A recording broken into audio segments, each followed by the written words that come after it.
On the new Talk Radio 1450 WCTC, the voice of Central Jersey. From politics to entertainment, from social issues to lifestyles, from newsmakers to pop culture. If it's Jersey, it's on Jersey Central with Bert Barron, 732-545-9282. Or toll free at 888-545-9282. 7:38, it's a Monday morning on Jersey Central on the new Talk Radio 1450 WCTC, the voice of Central Jersey.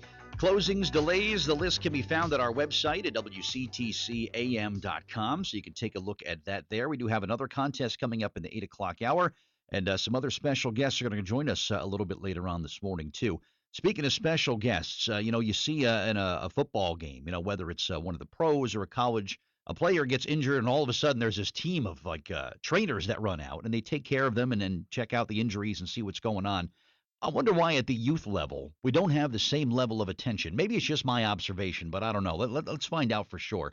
Let's go to the Raritan Bay Medical Center Jersey Newsmaker hotline and say hello to the president and CEO of JAG Physical Therapy.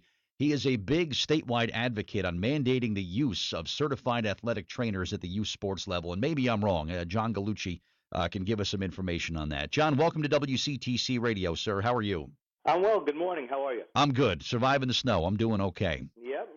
It was right what I said, John.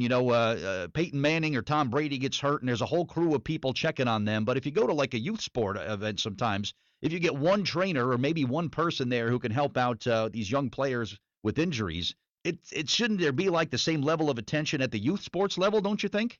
Well, I definitely believe that certified athletic trainers should be at every athletic event in the same way we cover the professionals or the college athletes. We should be covering high school and absolutely covering youth sports. Here in New Jersey, we're very fortunate, based on the support of the Athletic Trainers Association in New Jersey, that we have unbelievable high school athletic trainers throughout the state, but there is no state mandate. So there are still a few high schools that do not have certified athletic trainers. And at the youth level, as you said a few minutes ago, it's a catch as catch can.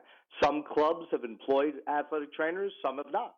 So I think we need to really start a movement to get this going so we have the appropriate medical coverage throughout the state of New Jersey to make sure our children are just as safe as our professionals. That's why I'm glad you mentioned that about the state mandate. I am very surprised with the way the state of New Jersey has their hands in everything from snow shoveling to how old you have to be to buy a pack of cigarettes in this state, that they would not mandate a minimum number of certified trained people at every sporting event, whether it's Pee-wee football, Cal Ripken baseball, basketball of some youth levels, these hockey games that are played in the middle of the night, John. I would think the state would mandate that there is a minimum requirement for the level of athletic trainers who are on site for these games. I'm very surprised there isn't.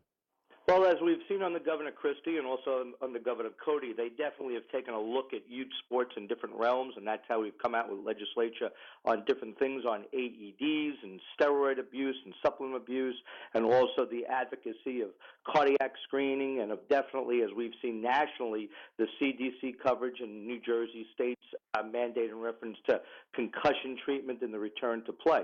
I think we need to take the next level, and the people that can help us take the next level are the parents and coaches, because most often when you're covering those Pee-wee games or you're covering a youth game out there, let it be lacrosse, soccer, or football, it's usually a parent that, thank God, took a CPR first aid course. But let's say the injury is a little bit more advanced. Isn't it better that we know in our country that we have licensed professionals to handle these types of things, but yet we don't mandate the utilization of them? So I think certified athletic trainers should be throughout all athletics and any organized youth event. I agree completely. And if it was for me, John, if I was going to get an opinion on an athlete who was injured in a game, I would rather have it come from a certified athletic trainer than a coach or a parent who obviously are not professionals at this. I want a professional there who can say, hey, this kid might have a concussion. This might be a sprain or a break. I'd want to know it from somebody who is in the know, somebody like yourself. I think it's important. How could we not do that?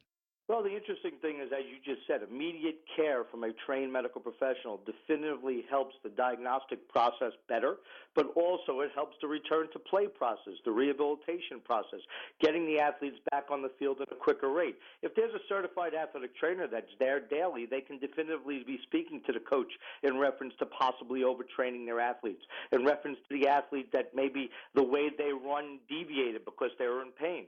Only a trained professional could pick those things up, and maybe we can decrease and mitigate the long-term soft tissue injuries and or overuse injuries and keep those young kids on the field instead of in the doctor's office. Yep, I agree completely. John Gallucci Jr. is our guest. He's the president and CEO of JAG Physical Therapy. He is an advocate here in New Jersey of mandating the use of certified athletic trainers at the youth sports level, and I think it is an absolute must-to-have. How many times, John, you hear about a kid getting drilled in the rib cage or something with a fastball in a baseball game, and then something happens, the kid goes home, and this tragic event happens. If somebody was there just to say, you know what, this kid needs a hospital and needs it right now, could be literally a life or death situation. We've had deaths on the playing fields here in Jersey. We lost a kid at Warren Hills in a high school game last year. Well, we definitively, and again, that game definitively had the appropriate medical staff, and unfortunately, catastrophic things are going to happen, but I think we could possibly mitigate the opportunities of decreasing those catastrophic injuries by having medical professionals on hand to treat and take care of these kids. One of the biggest things that we've seen across our country is definitively the treatment of concussions. But yet we're putting this ownership on parents. We're putting this ownership on coaches. Yeah. This should be taken care of by the professionals. At JAG Physical Therapy, we've been very fortunate across the state to have our licensed physical therapists and licensed athletic trainers engaged with these students throughout the state. But why not have people firsthand to take care of? The biggest thing we're teaching people is signs and symptoms of concussion. Yeah. Well, a trained medical professional like a certified athletic trainer already knows those signs and symptoms and could possibly step in earlier and get treatment earlier and get that athlete back quicker and possibly save a life, as you said. It's like you go back a few years ago, the phrase concussion protocol didn't exist, John. And now it's all you hear about in pro football. That's it, and luckily because of our state was one of the forerunners under Governor Christie that definitively pushed forward for an appropriate return to play protocol. And there's some great programs like the Barnabas Healthcare Systems Morahan Center does an unbelievable job as far as return to play protocols, but also on the diagnostic side, they've gone statewide with their program. So Barnabas Health's Morahan Center for Athletic Assessment has done an unbelievable job in assisting the certified athletic trainers, parents, and coaches in truly taking care of our young athletes the same way professional athletes are taken care of. So we're very fortunate about that. Yep, that's the way you do it. Before we wrap up, John, how does someone get some more information about JAG Physical Therapy? What are you guys all about? The easiest way to get to us is through our website, which is JAGPT, JAGPT.com, or you could always email us at info@jagpt.com. All right, who do you like, Denver or Carolina? Who's going to win in a couple weeks? I'd love Mr. Manning to go out on top. Right. Carolina looks real strong, but I'm going to go for Denver. You are. Plus, they beat the Patriots, so I have to pull for Denver. I'm right there with you. Right. John, thanks for your time this morning. Keep up the great work and keeping our young athletes in New Jersey safe, all right? Thanks so much. My pleasure. Thank you. All right, John Gallucci, our guest here on the Raritan Bay Medical